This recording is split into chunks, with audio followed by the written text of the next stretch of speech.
weekend game plan gets out into the community with Suburban Newspaper sports editor Mark Lidbetter and the Amateur Sports Report.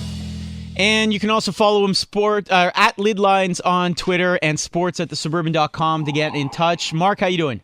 Excellent. A frigid Saturday morning. Yeah, well, as long as you're inside somewhere, Mark. I see you looking at your notes for the week. We're all on the ice. Apropos in this weather, Mark, let's start with a little ringette on the West Island. Yes, sir. It's one of the longest-running ringette tournaments and one of the top draws for teams to launch the second half of their season. And that's the annual Pierrefonds Ringette Tournament, which is put together each year by the Pierrefonds-Dollard-Ilbazard Ringette Association. Play got underway Thursday evening, and by the time the final match takes place on Sunday, some 170 games will have been played. It's going to take up all four rinks at the Pierrefonds Sportsplex. There's 75 teams from novice through intermediate in the A and B categories, as well as some excellent AA play in junior and cadet levels.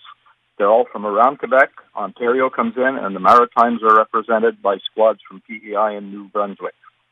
Now, two picks to check out today are games at 11:15 with the PEI Wave taking on Lawrence Hyde.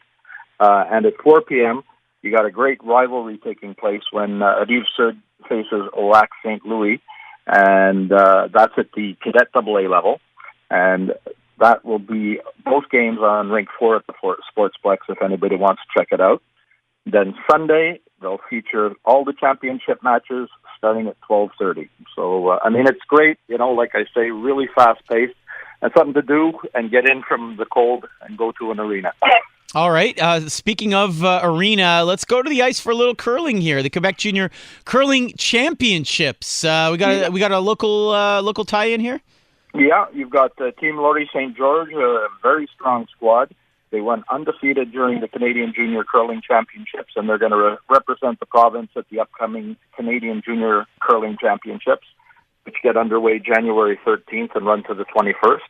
And they're going to get to do it on home ice, as it's going to be held in Shawinigan.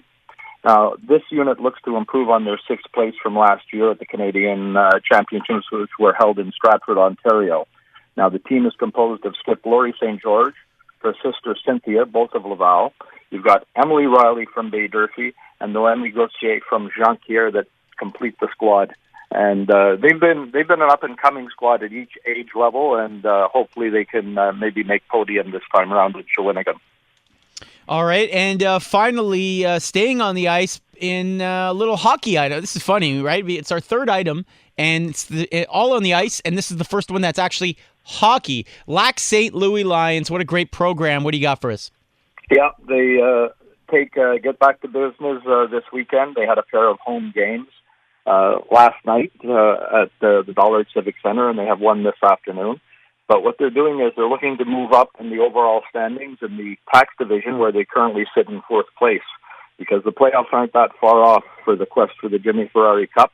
They get underway with that in February 14th, so you got about a month and a half, to make your moves. And how the Lions will probably look at that is the offensive touch of Justin Hercolian and Brandon Frateroli, who are first and third, respectively, in scoring.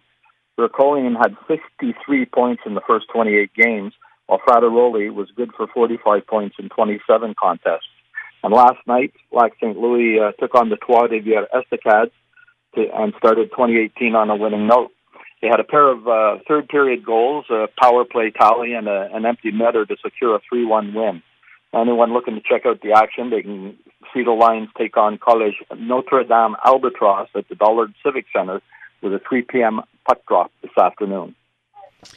He is Mark Lidbetter, sports@thesuburban.com. If you have an item for this weekly segment or for the weekly newspaper. Mark, thank you so much, and stay warm. Oh, yes, definitely, but we'll head out there and check things going on.